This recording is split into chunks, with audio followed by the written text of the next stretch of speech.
What's up, everybody? Welcome to the early predictions for UFC Fight Night. Alexa Grasso versus Valentina Shevchenko, the rematch for the women's title. Before we get into it, please like and subscribe, and let's break down this card and see what spots we like.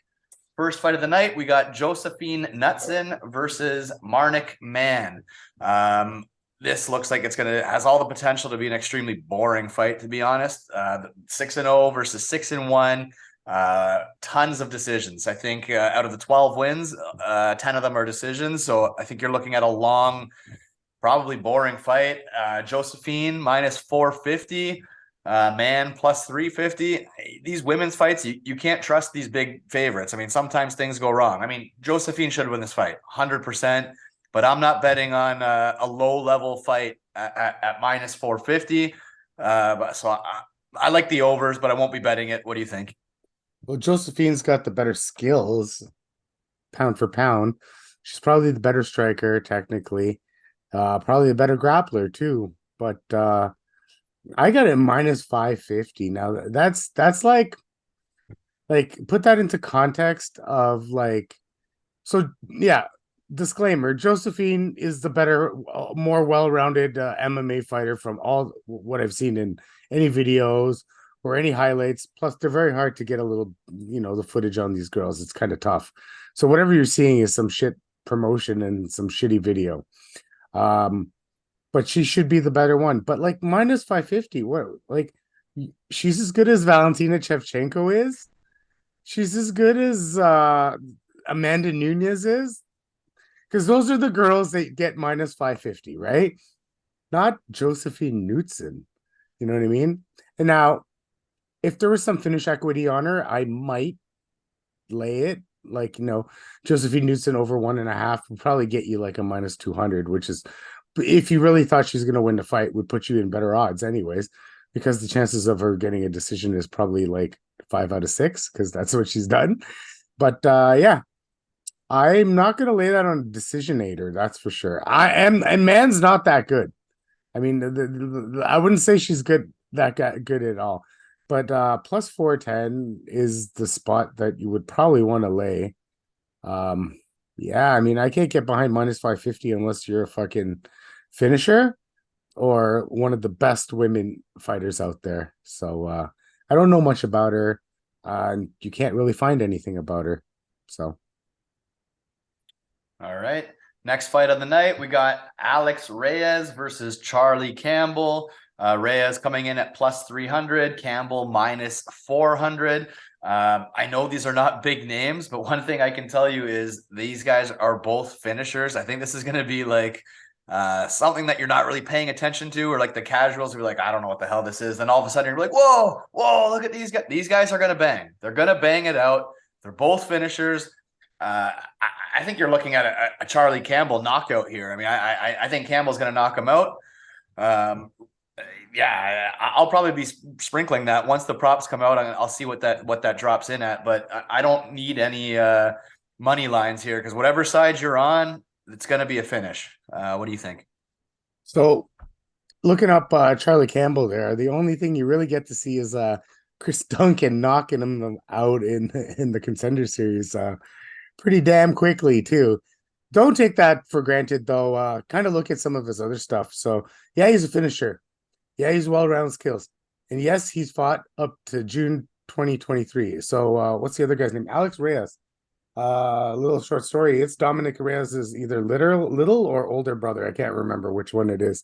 So he's Dominic Reyes' brother. And I'm going to fact check myself right now. I'm almost positive he hasn't fought in 5 or 6 years. Yeah, 2017. 2017 is the last time he fought. It was a flying knee knockout loss to Michael Perry. So, yeah. I mean, I don't know much about Charlie Campbell, and the one thing you get to see is him getting knocked fuck out by Chris Duncan online whenever you're looking up his fights. But a 6-year layoff, man. He's not learning anything from Dominic, that's for sure right now. So if they're training together, I don't know. But a 6-year layoff is what's really scary. I mean, the odds are what? Pretty large and in charge there, aren't they? Yeah, minus 380. you really don't know, but the knockout might be the only way to play this. So I'm not taking a 6-year layoff fighter. I don't know about the rest of you. Even if it's Dominic Reyes' brother, it doesn't matter to me.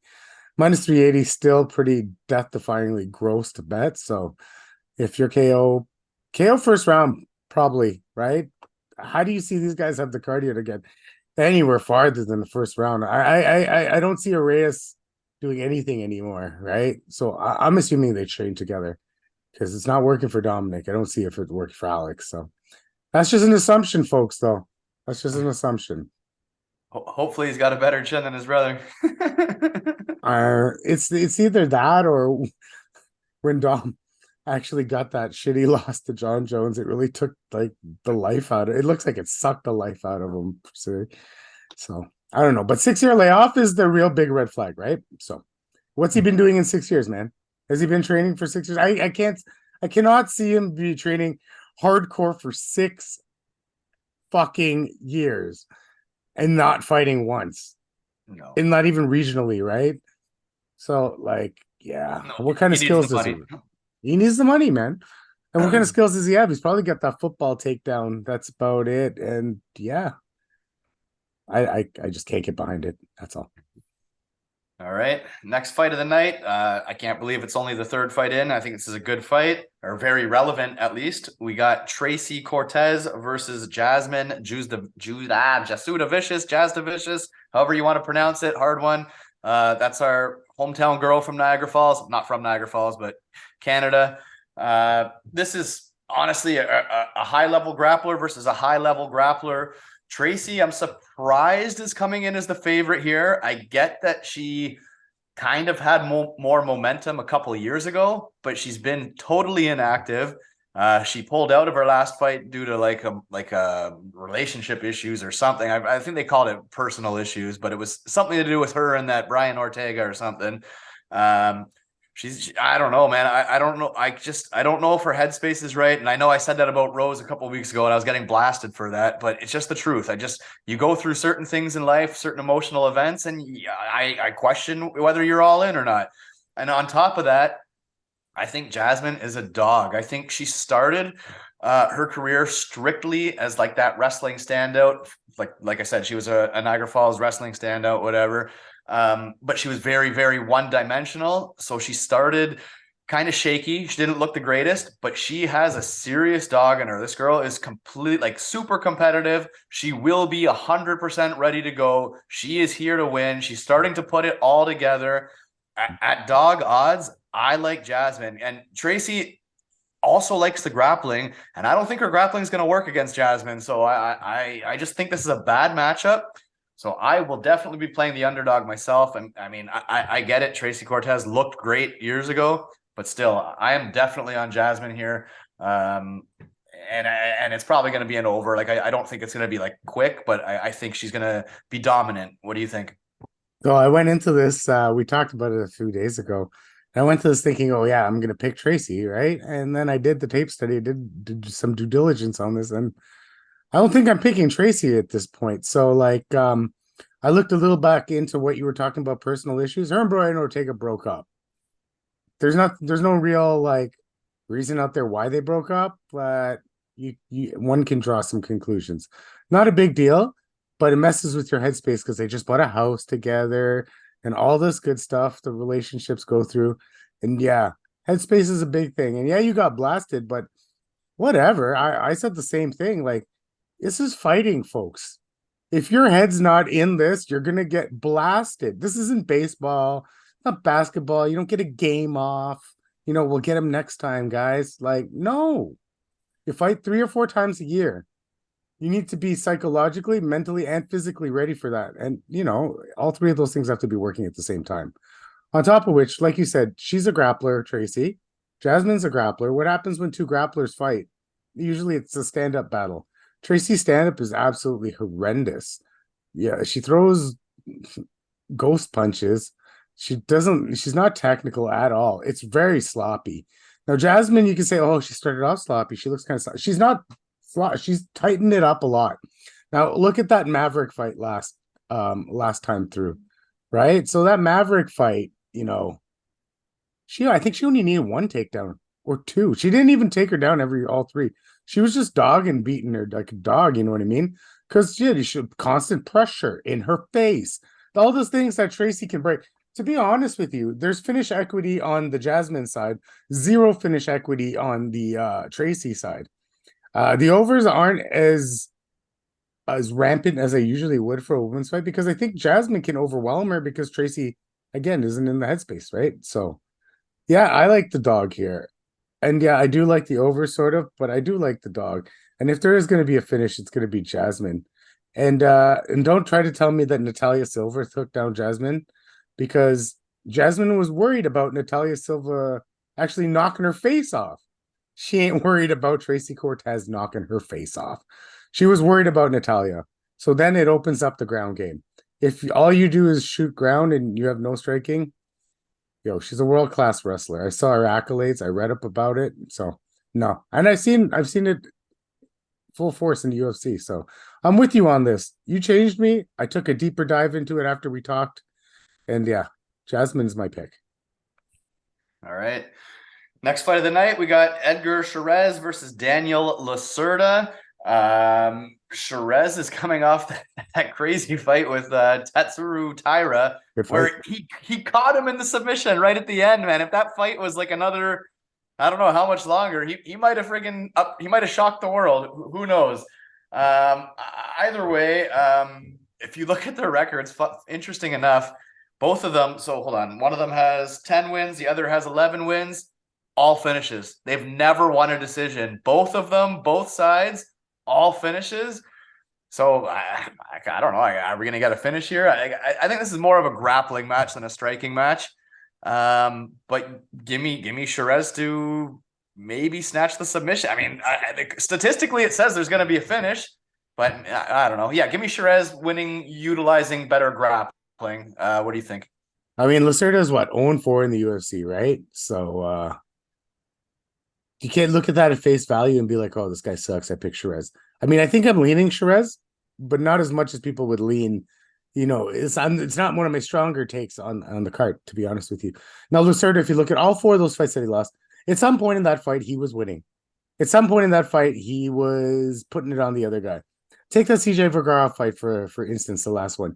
He had CJ in all types of trouble in that first round. You know what I mean? Before CJ actually, well, you know, Daniel there, he gasses out after he puts that fucking big thrust in the round one together, and then he gasses out and then he gets finished himself. So that's probably how it finishes. Yeah, I see Chairez. The durability is there because he didn't get tapped out by Tatsuro at any point, and he did get controlled there for a bit. He is very hittable though as well, so he does leave his face out there to be punched. That's what Lacerda could do. I mean, I like the unders. I like the finish.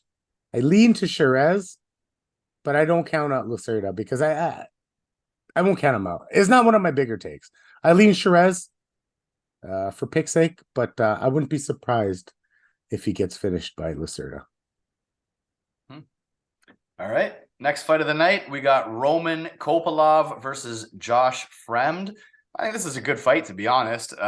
Middleweight division, we got Kopylov, who is a hell of a striker, and we got Fremd, who supposed to be a hell of a wrestler. He's never impressive. He's kind of friggin' boring. I don't know. Last fight, he didn't look great. Obviously, he got it done against that Cedric Dumas or whatever. But either way, Fremd is kind of inconsistent. I don't really trust him. I don't think he's, like, for being a wrestler, I don't think he's like some phenomenal wrestler. And I don't think he's going to be able to get the takedowns or at least be able to ride them out consistently for 3 rounds to be safe for 15 minutes. So I think at some point, Kopylov, and probably earlier than later, to be honest, I think Kopylov at some point is going to crack him and probably finish him. I don't know. Give me Kopylov. Kopylov's one of my more confident picks. It's all about do I just take the money line or do I try to get value and say knockout, which I think is quite live. But either way, Roman Kopylov all day for me. What do you think?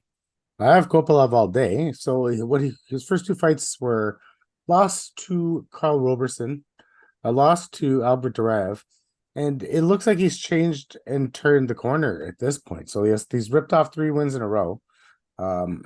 Claudio Ribeiro being the last, and he looked really good in that fight. He beat Dishirico, Ribeiro, and there was one chopped up in the middle there. I can't remember exactly who it was, but he knocked him out too. So yeah, I mean, and now Fremd, Cedric Dumas, you can't really take too much away from that fight because let's be honest with you, Dumas was UFC first fight. That was his first fight, right? So he wasn't as, and you saw that Dumas actually came out stronger in that second fight of his. So you can't really take. Frem took advantage of a newbie basically, because I say that and people are like, oh, you're saying he doesn't have skills. No, he didn't look so damn good against Jamie Pickett either, because Jamie Pickett was his last fight. And if you can't look good against Jamie Pickett, who was just a generalist at best, like he barely beat Jamie Pickett. Barely beat Jamie Pickett. And you couldn't take down Jamie Pickett. Remember, this is the same guy that lost to Tresean Gore, who I think is not the greatest fighter in the UFC. And he lost to Anthony Hernandez, who I think is a great fighter in the UFC. So taking nothing away from Kopylov, I think he does knock him out. I think he's once this fight doesn't hit the ground, which I've seen Kopylov keep it off the ground lately, he looks like he's really shored everything up. So Kopylov by TKO. I'm gonna say that he just drops him in round one. I think this is a first round finish. The striking skills they're not even the same. I could say that the ground skills, yeah, Fremd has him on the ground, but whatever, you have to get it to the ground for you to be able to use it on the ground. So if it's in the striking realm, he's done. Absolutely done. Yep. All right, moving on. The last prelim of the card, we got Lupi Godinez versus Elise Reed. Anybody that knows me knows, or anybody who's been around long enough for our videos, I always talk smack on Lupi. I don't like her. I find her extremely boring. I find her extremely overrated. Now, that said, I try to be as unbiased as I possibly can be. She didn't look terrible last fight. Her last fight was the only fight that didn't bother me. I forget who she even fought, but I do remember the fight. Her striking looked a lot better in that Emily one. Ducote, remember? Yeah, okay. We were going back and forth on that one. Yeah, so I faded her there too because I don't like Lupi. Her striking was okay in that fight. And then we got Elise Reed, who I think the best way to define her is I think she's just tough. I think she's just a tough chick. I don't think she's great at anything. I don't think she's a great wrestler. I don't think she's a great striker. I think she's just a pretty strong American fucking fighter, tough girl or whatever. But yeah, this is not the spot for me to fade Lupi as much as I want to. I think she's going to get this done. I like all the overs here, though. I don't think I see any finish for anybody here. I see a fight goes the distance all day. Am I wrong, or what do you think? I think Lupi wins, but minus 440 is absolutely bonkers, right? So minus 440, add it with the plus 1.5 when that comes out. Should probably get it like a playable number to parlay for Lupi at that point. Because not that Elise, like you said, not that Elise Reed sucks. She's actually a pretty decent power. I don't see her finishing Lupi. And this is because Lupi's Mexican. Mexicans rarely get finished in the UFC. It's just something with their chins. They're absolutely ridiculous. I don't know what it is. Like, whenever I see a Mexican on the other side, even they're supposed to lose the fight, I always say, oh, that's an over, because that guy's gonna just like Chairez against Tatsura. Everyone's like, oh, under 1.5. I'm like, not a chance. That's under 1.5. As a Mexican, he's gonna be tough as nails. He might lose the fight, but he'll be tough as nails. And that's what I think about her. She'll be tough as nails. Elise can crack her once in a while, maybe get her, because Lupi can be hit. Problem is, I think volume's on Lupi's side, skills on Lupi's side, and if she ever wants to fucking wrestle at some fucking point in her career, because her sister's like an Olympic style training wrestler, and they come from a wrestling background, but like her entries are so bad sometimes. But I give her a pass on Calvillo, and who'd she fight against? Ducote? I don't know. She could have taken her down a lot more. Oh, Lupi's fight to lose. I feel this is a volume fight, and 440 is outrageous though. So you guys got to figure out a way to bring it down. I think if you add the over 1.5, gets to about 200, maybe a little like 150. I think that's playable. There's no chance that fight gets finished under 1.5 rounds. No No chance. way, man. No, but that's like that. That's a good play. Like I learned that from you. Like on the Nazareth Hackbrass fight last week, -400, add them over 1.5. If this guy's gonna win, and you don't think he's gonna finish it, just add the 1.5. It adds so much value to your parlay piece, right? Especially in that Nazareth fight. Who the hell thought Nazareth's gonna finish? Nazareth can't finish a fucking sandwich, right? Same with Loopy. She ain't gonna finish a sandwich. She can't finish that either. So. Yeah, I think she wins though. You're right. She's got the skills. Yep. All right, moving on to the main card. If you haven't already, please like and subscribe. Strange choice, but first fight of the main card, we got Fernando Padilla versus Kyle Nelson. I think the odds should be a lot closer. We got Padilla -300, Nelson +240. Now I know everyone's gonna go, wow, Nelson's shit. Da, da, da, da. He just beat Blake Builder's shit too, so that don't take too much from that. But I don't know. Is Padilla really that good? I mean, Kyle Nelson's pretty big. I don't know. I just feel like this is a closer fight than that. To me, this fight's a straight up pass. I don't like anything about this fight. I don't like the fight itself. I don't like the styles. I don't like the odds. I don't like. To me, there's just no value. It's this. If there's one fight I want nothing to do with, this is going to be it. I just think the odds should be closer, and I think Kyle Nelson might be a little bit better than we thought, but he's still not great. Neither are great. What do you think? My brother actually did an interview with Kyle Nelson maybe a few weeks ago on his podcast, Grind My Gears, and I listened to it. And Nelson's doing a lot of things. He brought out his own craft beer line. And he's doing a lot of things in life, but he's still training. And one thing you cannot take away from that gentleman, he is a tough son of a bitch. He doesn't get finished that easily. Like without Padilla walking through a Rosa, I don't think he's going to walk through Kyle Nelson. Let's just put it that way. I don't think he gets there and walks through Kyle Nelson. He might have better striking. He might have the more technical striking. But does he have the dog? Kyle Nelson has the dog in him. And I also think that Kyle Nelson has the wrestling advantage in this fight. So now I believe Padilla has the grappling advantage, but does he have the I'm on the bottom grappling advantage, or I have to take Kyle Nelson down and be on top grappling advantage? We don't know enough about him. I haven't seen enough footage of this. He does have 8 submissions on his record. Chances are, what are they? Well, let's see what they are anyways. TKO, submission, triangle choke, triangle armbar. Triangle choke. It looks like they're all from the bottom, most of these things, right?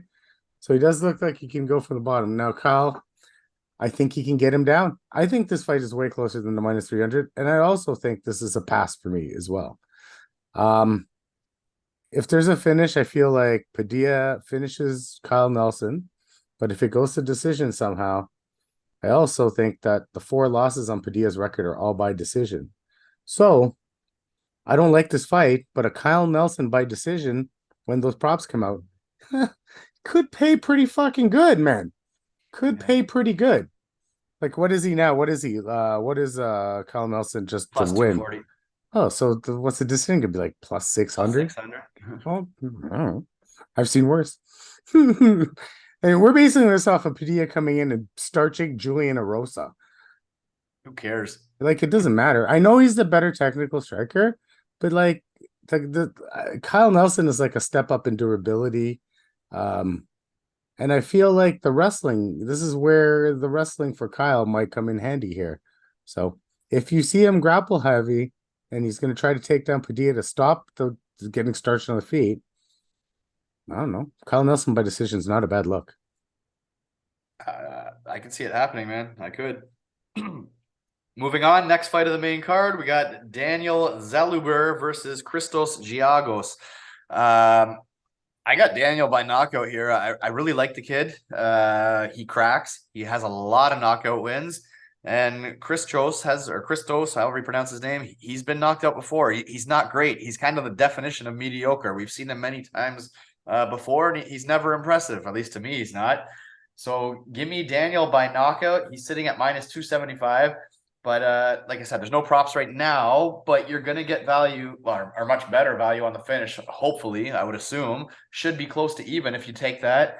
And he's a finisher. So I think if he wins, he's going to win by knockout. That's just me. That's how I see it. What do you think?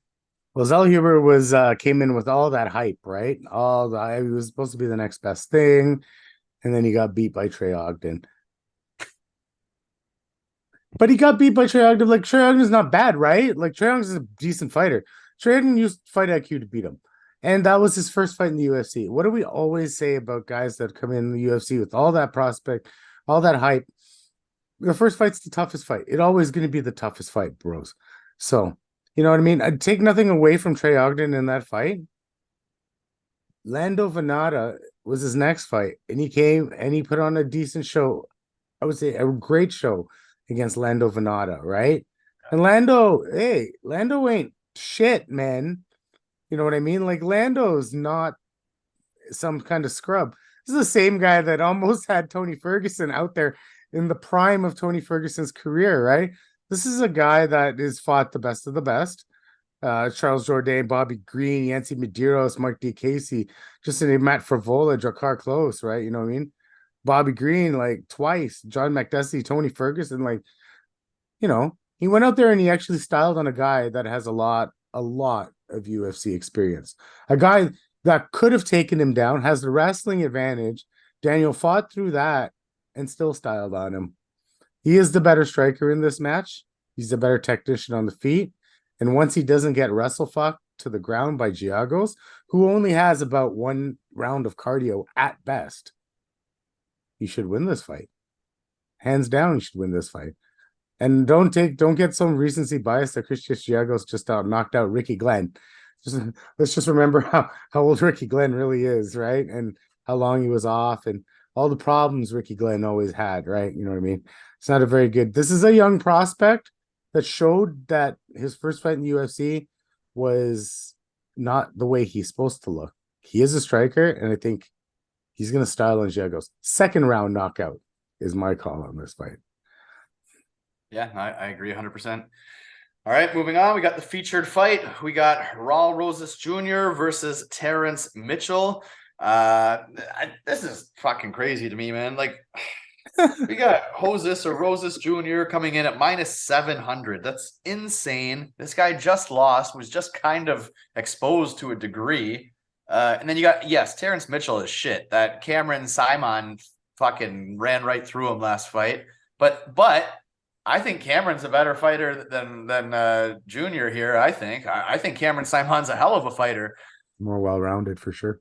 Yeah, so I don't understand the -700 price tag. On top of that, you got to think like Junior wants to take you down, take your back, and choke you out, something like that. He wants to take you down and win it on the ground with some sort of grappling here. Terrence Mitchell is, I'm not going to say he's like a great grappler, but he's never been submitted. Never once. All his losses are knockout losses or decision losses. He's never been submitted. He's an athletic, pretty big athletic guy, so he might be able to stuff some of these takedowns. I mean, I don't know. I mean, it's a setup fight. It has to be. You know the UFC. You know who the UFC wants to win. But the odds just make zero sense to me. And like, if you're -700, even a finish is probably paying -400. There's just no play here for me. None. Like, I can't think of any way that I'm going to get value here unless I'm missing something. What do you think? -700 sucks when the guy that's -700 has zero striking ability to go along with that. I would like -700 means you're well-rounded, and wherever this fight goes, you're going to dummy this guy. Rosas or whatever Junior is going to win this fight. Like, that's not what I'm saying. I'm not saying that he's not going to win this fight. I'm saying that he is going to win this fight. But, like, not to the extent of -700 is he going to win this fight. And the no submissions on his record for Terrence Mitchell, I get it. But the problem is that he does most of his best work on the ground. And, like, he can't strike either. So, not lately, at least from what I've seen, you know what I mean? Everything has been submission. So he's had control of his opponent he's I don't think he's gonna have control of Rosas Jr. here. Like he's not gonna be like the guy taking him down, wanting to go into that realm of Rosas Jr.'s like guard and stuff and screw around there. That's not how you beat this guy. If he wants to beat this guy, if somehow Terrence Mitchell, or sorry, Terrence Mitchell, is that his name? Yeah, it's Terrence Mitchell. If he can keep this on the feet, I feel like he has an advantage. I've seen nothing out of Rosas Jr. to tell me that his striking is anything better than I throw strikes to get inside and take you down kind of thing, right? You got to expose a little bit, but that's 18. He was cocky 18. I have a freaking 18-year-old. That badass gets cocky all the time. You know, they get cocky all the time. They just got to get leveled out. You just got to hope he got leveled out. But I ain't paying minus 700 to find out if he got leveled out. Rosas Jr. wins this fight, but I'm not paying for it. No. All right. Next fight of the night, we got the co-main event. I think it's a fantastic matchup, actually. Very interesting fight. We got Kevin Trailblazer Holland versus Jack Della Maddalena in the welterweight division. This is a tough fight to predict because I'm a huge Jack fan. I have been for a very, very long time. And you know what? I really like Kevin Holland as well. And when I think of this fight, I think Kevin Holland actually kind of has him here because you got to think Kevin Holland has the grappling advantage big time. Does he ever use it? No, but he does have it. Is Jack going to wrestle him? No, I don't think so. And that's usually how Kevin Holland loses. And then when you think of striking, yes, Jack hits hard. Yes, he's a good technical boxer, but Holland still has a huge amount of whip on his punches. He's super quick. And I can't help but think that Kevin Holland is the more durable guy. And I know that you're going to be saying, well, how can you think that? It's not like Jack's getting knocked out. But I just feel like Holland's been clobbered so many times, and he's never been knocked out. He was stopped by Wonder Boy in I think the 5th round or something like that. I forget. But like, it's almost like Kevin Holland has no brains to scramble or something. Like dude, the guy doesn't get knocked out. So I know Kevin Holland's not going to get KO'd. And I think Jack maybe would get clocked and dropped. Like I think Holland has the chin advantage, the speed advantage, the grappling advantage. So I don't know. I'm not so sure that Jack's going to be able to just unload on him like he has everybody else. And if Jack shows up with that same cardio that he showed up last fight, because last fight he looked fucking terrible. Obviously different fight. He's not going to be wrestle fucked here or whatever. But I don't know, man. Like I like Jack. I would be happy to see him score a big knockout or whatever, a big comeback performance. But right now, I can't help but think I might be playing the dog here, Kevin Holland. And I think if you are playing Kevin Holland, I think it would be by finish. I think, I don't know, man. I don't know. I could see him cracking him and Jack not being able to hold up. Whereas if Jack is cracking Holland, I think he can hold up. I don't know. What do you think? I don't know either. But Kevin Holland has a lot of things working in his favor. The experience level in the UFC, that's Kevin Holland. The guys, the guys with better records, who's faced the better guys? Kevin Holland. You said he's a better grappler. He is a better grappler. Is he a better wrestler? I don't know. Does Jack use any wrestling? He probably should, but he's not going to because he's too damn stubborn. I haven't seen him try to wrestle anybody. I've seen him get wrestled. I wouldn't be surprised to see Kevin Holland shoot a takedown. Let's be honest here. And Kevin Holland's actually looked better in the last few fights at getting taken down. He's gotten his takedown defense over 50% now. So good for him. Like that's a far cry from what I used to see when he was getting like wrestle fucked by Marvin Vittori and losing fights to I was about to say Doyle Brunson. Derek Brunson. Yeah, it's Derek Brunson. I was playing poker earlier, so I was like, yeah, Doyle Brunson. But yeah, I mean, yeah. So the two guys that Kevin has been finished in his last 2 fights were Khamzat Chimaev and Stephen Thompson, who would both beat Jack Della. And he's lost to Marvin Vittori, Derek Brunson. The Derek Brunson was, you know, I'll chalk that up to like Kevin being Kevin at that point in time and not taking everything as seriously as I see now. But I think this reach advantage is people's not like putting a lot of merit in, but I think it means a lot. Because so Jack's got probably the better jab and stuff. a little bit more volume, but Kevin's definitely got the power advantage here. It definitely can crack a lot harder than Jack.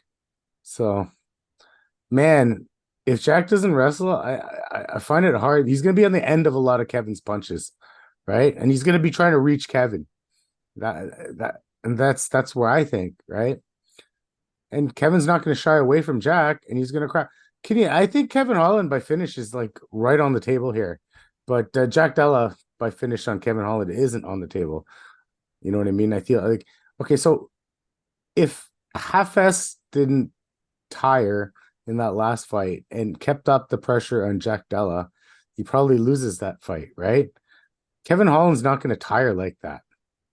He's also not going to wrestle like that. But you know what? Jack was getting hit. So, and he could have still lost. I re-looked at that fight the other night. I thought he lost. But, you know, I was holding my breath big time. I had money on Jack, and I thought I lost it, but we got it. But so did I. I had money on Jack too. Right now, I'm picking Kevin Holland too. I'm with you on that. I flipped actually, and I can't believe he's the dog in this. There's no recency bias involved. Like I would think recency bias would put Jack as the underdog and Kevin is the favorite, right? So the line's not juiced to any bit. And the fact that you're getting such a good number at plus 130, I like the guys on Jack to comment on the bottom of the video and let me know why you like Jack, because I'd like to go with you like back and forth and figure this out, because I'm not completely stuck on Holland. I just think, you know, the styles make fights, all that good stuff. And I think his style is because Jack doesn't wrestle as much, you know what I mean? And if you're trying to tell me that he's a good striker as Stephen Thompson, then sorry, I don't believe you. I don't think he is. So I'm picking Kevin Holland as of now. If by our next pick show I change, we'll go with that. So I know we got to move on from this fight, but I just think you could argue Jack has better hands, but I just think Kevin still hits harder in the durability. I think the durability factor, but who knows? The reach advantage pays a big dividend here, because if he can't get inside the pocket there, Jack, then what's he doing? Yeah, we'll see. All right, moving on to the main event. We got the champion, Alexa Grasso, facing former champion. This is the rematch, Valentina Shevchenko. Timeout. What do we got? That sounds so weird when you said it, just for everybody. The champion, Alexa Grasso versus Val. Like, I still can't wrap my freaking head around that. That's all. I just can't wrap it still. It was a good year for Mexicans. Was it last year? Was that fight, or was it this year or last year? Last year. Last year. I think it was last year. Yeah, Val hasn't fought in a while, but ever since that fight, obviously. But either way, we got a big time rematch here. I don't even know how to describe these fighters, because I mean, you got Alexa Grasso, who's supposed to be the boxer, but yet she's scoring a lot of rear naked choke submissions. She has been getting chokes. And then you got Valentina, who's known as a Muay Thai specialist, a striker, and she's all of a sudden turning into a grappler too. So I'm very confused here. If you've been around, like watching us from day one or whatever, I've been the biggest Val fan out there. I've always had her as the pound for pound #1 women's fighter out there. I know everybody else always loved Amanda Nunes. I didn't. I always loved Val. I thought she won their second fight, and I just always said, well, look how undersized she was. I still think she won. I think she's the more skilled fighter, but she's regressed.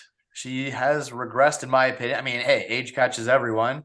And to me, it's the IQ that's been bugging me. I was going insane during that Tyler Santos fight, because she just kept clinching with her, getting reversed, ending up on the bottom. And then, like, even when she would get back up or the next round started, rather than using her clear or should have been clear striking advantage, she went to clinch again. So I don't understand. The IQ bugs me. And I just question if maybe, I don't know if she's losing the dog in her or something like that, but maybe she doesn't like getting hit as much or doesn't react as well to getting hit as I don't know, but it's not what got her to the dance, and she's getting away from that striking. And I don't know. I don't know what the game plan is here, because maybe she doesn't want to strike because Grasso's this good boxer, but maybe you don't want to grapple because you just got choked out. So this is going to be a strange fight, and I can't believe I'm saying it, but I think Grasso might be the pick for me here. Because I think for Val to win, she's going to have to win a decision. I don't think she's going to be able to finish Grasso. So I think if there's a finish, Grasso either hits her with a big punch or chokes her or something. I don't know. This fight's crazy. I can't believe I'm saying it, but I think Grasso might get it done again. Very tough to predict, and I don't think I'll be betting it. But what do you think? Minus 170 on Valentina Shevchenko. God, I thought I would never see the day where I get absolute value on someone. Listen, this reminds me completely of the Juliana Pena versus Nunez second fight. Everybody was so low on Nunez at that point. She was about a minus 200, and I saw the value in that. And I see the minus 170. I see the value in that. Val, yeah, she might have digressed for that one fight, but it might be I think it's the same thing. And yeah, you might be, oh, you're trying to look into her head, but these ladies have been on top for so long. So long. Nunez was on top for so long. The only person that ever gave her a run for her money was Val. So she was on top for so long. And then, you take it for granted. It's like your job. You get complacent at it. You don't try as hard as you did. And I thought Valentina, that's how she took the last few fights. That's how she's been doing it. Now let's look at the numbers of that last fight. She was outstriking Grasso 87-59 at the point where she lost. She had also taken down 4 takedowns to 0 at that point. It was in round 4, and she was up 3 rounds to possibly 1 at that point, because she was winning the round she lost in as well. She was clearly up 2-1, and even that third round that Grasso started to show a little bit of championship pedigree. You could argue that Valentina won that round too. So Valentina was winning that fight. No doubt that fight, like you said, goes to decision. That's not even a chance Grasso wins that fight. And let's remember, she pulled out, it was a smart, heady move by Grasso to pull that submission out of nowhere. She was getting dominated. And people might say, oh, it was closer than you think. It was closer than any Valentina. It's because Valentina has led us to believe that she's such a dominant champion.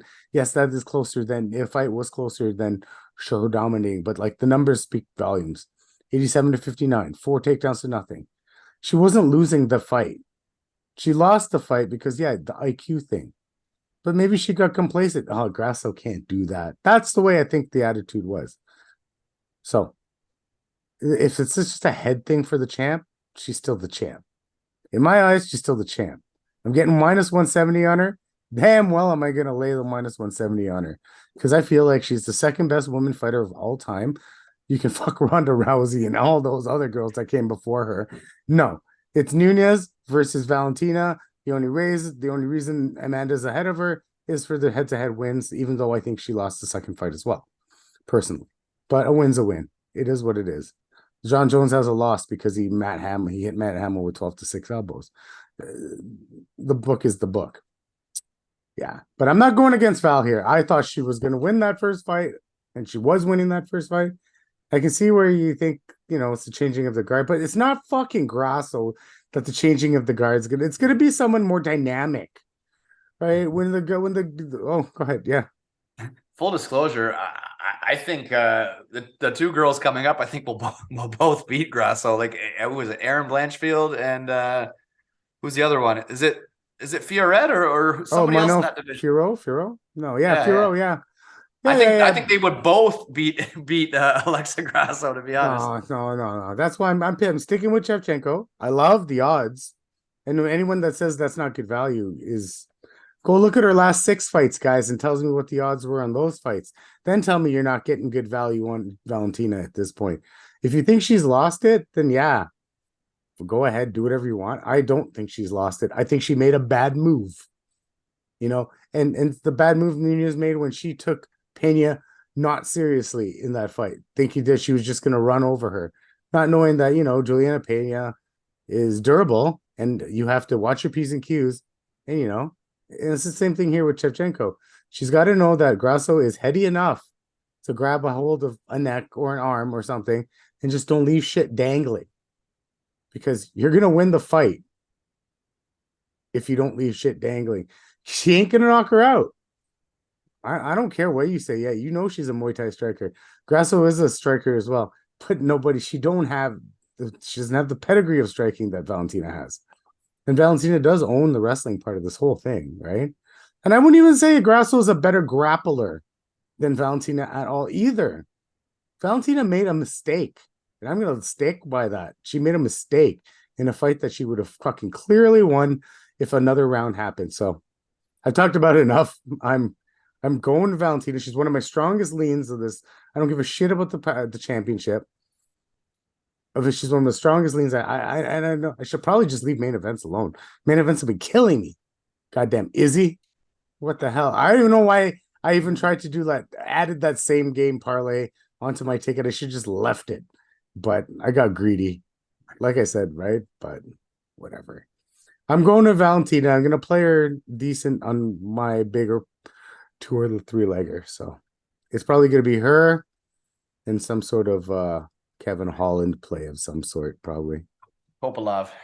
Oh, yeah. But it's minus 375. I get taken by the prop, right? So we'll see. All right, guys, there you have it. Those are the early predictions and breakdowns. We're sorry we're a day or two late. I've been insanely busy.